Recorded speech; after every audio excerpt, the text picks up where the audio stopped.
without calculator, evaluate the square root of 6.4 times 10 raised to power 3 all divided by 2.5 times 10 raised to power minus 5. For us to do this is 6.4. If we make it 64, 64 is a perfect square. And if we make this 25, 25 is also a perfect square.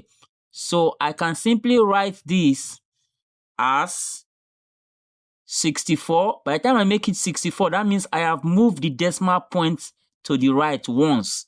So anytime I move the decimal point to the right once, I also subtract that 1 from the power of 10 here. So if I move it twice, I have to subtract 2 from the power.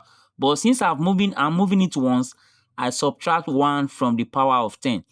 Similarly, when I make this 25, meaning I have moved the decimal point once to the right to make it a whole number, the same way I subtract 1 from the power of 10.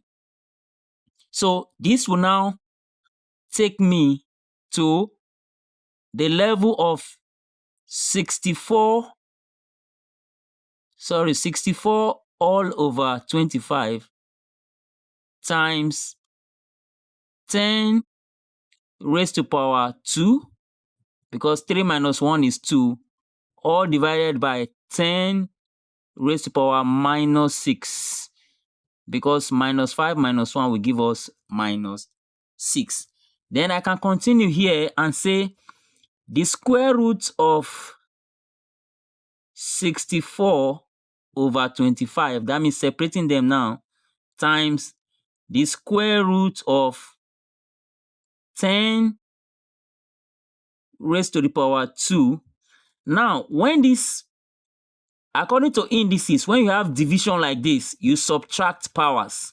So, but in a simple way, I can simply say once this negative 6 is coming up, it becomes positive 6. So you just take one of the base, which is 10, and then 2.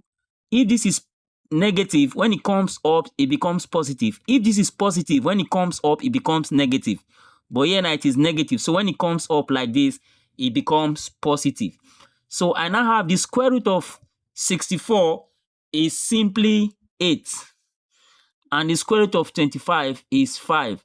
Then multiply by 10 raised to the power 8. Square root of 10 raised to the power 8. So this divided by this is going to give me one whole number, 3 over 5. And then times, don't forget this is 10 raised to the power 8. Square root means raised to the power half. So if I continue from here, this 3 over 5 in decimal is 0.6. So this automatically becomes 1.6. 1.6 times this 2 here is 1. 2 in 8 is 4.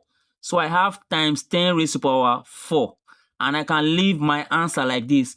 Or I simply take 4 zeros and add to this. When this one move once, it cancels one 0 to become 16. And then the remaining 3 zeros, I put it here. And that gives me the final answer. Hope you enjoyed this video. Please don't forget to like, share, and join this page for more videos like this. Thank you for watching.